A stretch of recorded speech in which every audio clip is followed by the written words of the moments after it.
Thanks to my travels, especially to jungles, there is a huge temptation to compare tiger tracking to equity return tracking.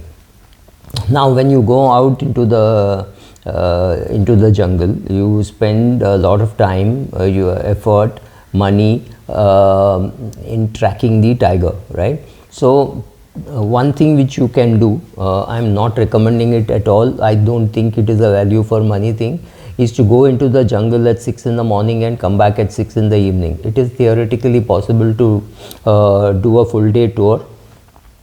It's insanely more expensive than doing 2 half-day tours, so I would not recommend this.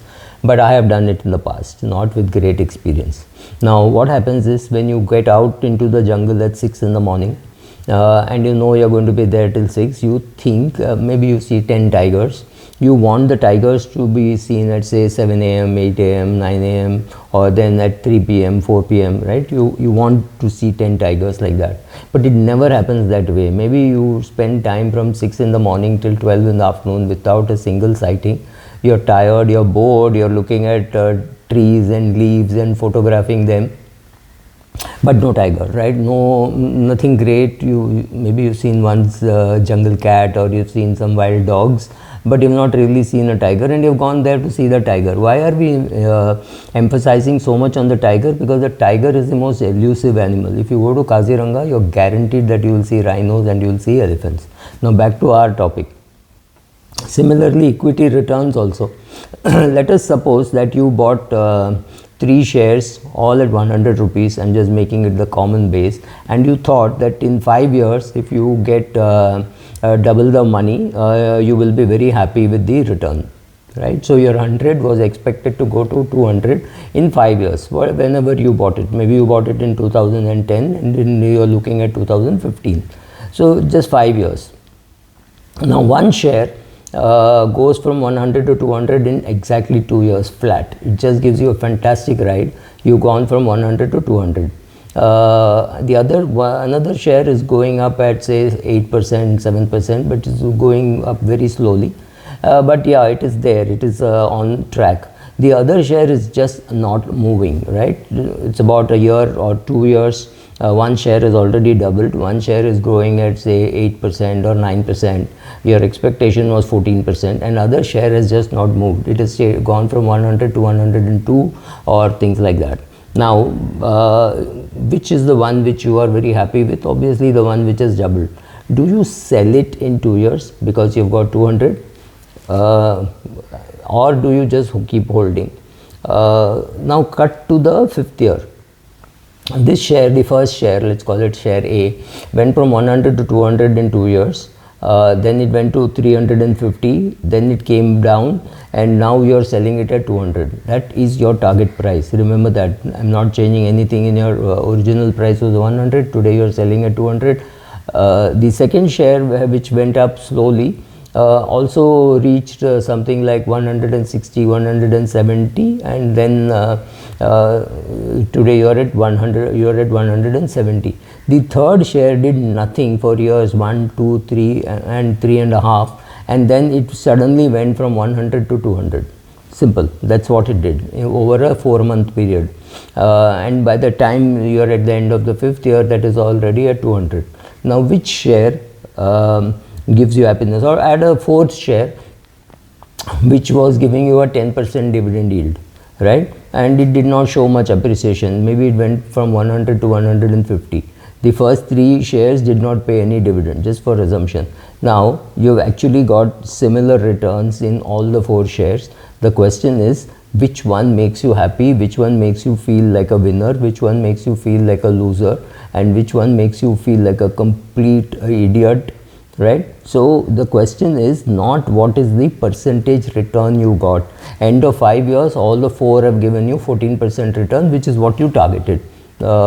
One gave it through dividend, one gave it through steady returns, that is share B. Share A gave you very high standard deviation. You could have sold it at the end of 2 years because your target was already reached, right? Then you would have had regret when it went up to 350 and you said, oh my god, why did I sell it? And there your mind calculates that if I had these 10,000 shares which I bought at 100, now I would have it at 350, and I would have made extra 150 into 10,000, right? So that kind of money I would have made. I completely missed it. But you did not sell at 350 also, because at 350 your mind said, no, now it is going to reach 700. But you still remember that your original target was 200, right? How do you handle this, and how successful you come out of this is what is going to determine your return, because it is your emotional behavioral return which is more important than your mathematical return. Many of us have gone past the stage of saying how much is ROCE, RONW, what is the return that I am getting, what is my alpha, what is my beta, am I beating the Sensex? To me, honestly, none of this matters. I don't even really care in many of the shares that I buy how much, I mean in a Zomato or a Indigo, I don't think there is any great ROCE and RONW to talk about. They are still building the market share. So obviously they are spending a lot of money in building the market share. The returns won't look very attractive at this stage. So here you are grappling with emotional baggage, saying I wanted 100 to become 200 in 5 years, it has become in 2 years, so I will sell. Now the great example to give is, you have decided that you want to go from Bombay to Baroda. You're sitting in a nice Rajdhani first class, you're being treated royally, the train has reached Baroda. You will still get off, right? You will not say, no, the train is so beautiful that I think I will go to Delhi and come back. You won't do that, because you know your destination. Here in this case, what has happened is, you don't know, you don't have any such destination. You just thought, oh, it should double in 5 years, which is 14% return, and I would be very happy with that. Now when it reaches 200 in 2 years, you have to sell because you have reached your goal. Take that and put something else. You have to sit and think afresh. Or if you decide that this share is worth keeping, then maybe you sell off 10%, 15%, 20%, maybe 50%, recover your cost. Then you say, now I can afford to hold. Then when it goes to 350, you get rid of some more shares and say, okay, I will buy it when it comes down. I mean, everybody has to have their own strategy, their own action plan in writing. Maybe sit with your wife, sit with your children, sit with your brother, your consultant, somebody, and decide on what strategy you're going to have, and then be willing to say, okay, now I think I've changed my mind. Let me give you an example. I bought Apollo Hospital, hold your breath, below par, right, some 9 rupees and odd, and I never liked the management. They had some Om Sinduri hotels, Om Sinduri brokerage and all that, but I'm talking of real long back when it was a good dividend yield. At 135, I said, oh, the dividend yield has completely disappeared, so let me sell it off. So I sold it off. I did not even realize now this is to be now valued like a hotel. It may have a decent dividend yield. I obviously had a fantastic dividend yield at my cost, but even at current market price, it may have decent yield, and the service sector will improve, it will become a brand. Nothing I thought about Apollo Hospital. Then I bought, sold. I still have some left, but I think the share is about 4,000-5,000 rupees. So from 10, it is a 500 bagger. The question is, will you be able to stick around for such a long time without worrying? Because I was never convinced about the quality of management. Even now I am not, but I am still holding because I ask myself one question: what if I am wrong? So therefore I will hold on to some shares anyway, because he's got market share, is a good company. So I'm not too much worried about it. But yeah, I have other hospital shares also. So based on the performance of Apollo, I bought other shares, and there also I have made money. So the question is, when do you buy, at what price do you sell, do you say book part of your profits? And when you are calculating total return, you have to calculate the dividends that you get. For example, in Coal India, I bought it at 120, and if I said, okay, I was speaking to a fund manager and I said I'm going to sell it at 360. Today we are very near that price. I saw 350 yesterday or day before. So we are very near that price. But apart from this, I got magnificent cash flow in terms of dividends, right?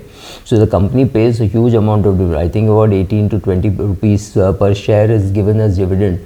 So look at the yield that I was getting, or I am getting, on my original cost, right? My cost, average cost, has gone up because I've been buying at various stages, but my total profits have gone up. So at what price to buy, at what price to sell, and what makes you happy after 5 years? You have doubled your money. Are you happy? Or in good company where the price didn't go up but you got fantastic dividends, the share actually doubled in 4.25 years. So are you happy with that? So you have to see what suits you, what is appropriate for you. How will you react? Will you react to your friends saying, oh my god, I put money in Bitcoin? How are you going to react to that? How worried you would be that others are making money, which is aka FOMO. Or are you happy with what suits you and say, okay, with this portfolio I can sleep well at night, I get up in the morning, I go for a run, I go for a walk, I have my breakfast, my life is well settled, so it does not really matter whether I get an extra 0.5% or 1%. It's all depends on your own perspective of how you want to look at it. So there is no one right answer, and there is no need for everybody to buy every share. See whether it suits you. So see whether you are happy holding that portfolio, see whether you can sleep well and you're getting a decent growth in your portfolio. Based on all that, you have to take a decision, not just based on whether it is going to double in 5 years.